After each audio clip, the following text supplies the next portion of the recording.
My practice, my art is a form of gift giving.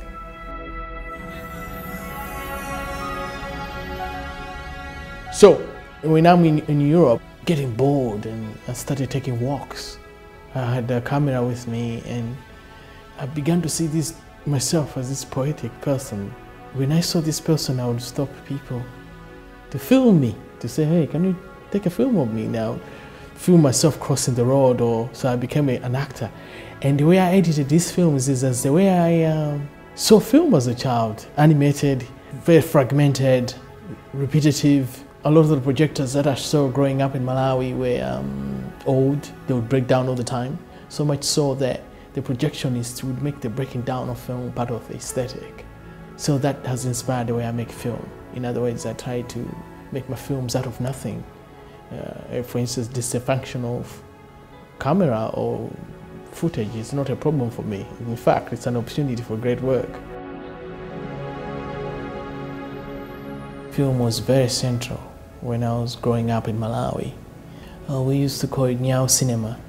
The films, which were from Hollywood and all around the world, they were heavily edited. Some of the conversation would be taken out to engage the audience in a more active way, as opposed to what you see in a typical Western cinema, a passive audience.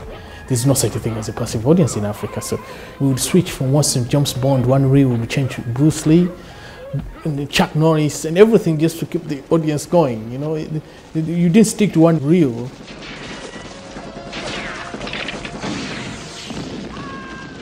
And the first thing that I did moving to London was write a book, a coming-of-age memoir, my experiences growing up in Africa.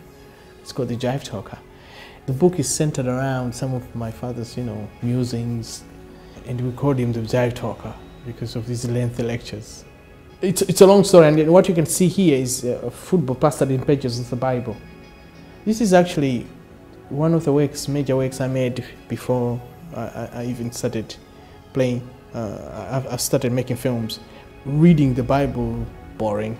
What's more interesting is take the pages, put them on a football, have a kick about. A lot of aspects of how Africans are approaching religion here is influenced by this non-linearity, reevaluating what they're inheriting for the West. And there's a general economy of these religions. For me, that general economy inspired me to turn my holy ball into a holy ball. And once I did that, I was enthusiastic once more about religion.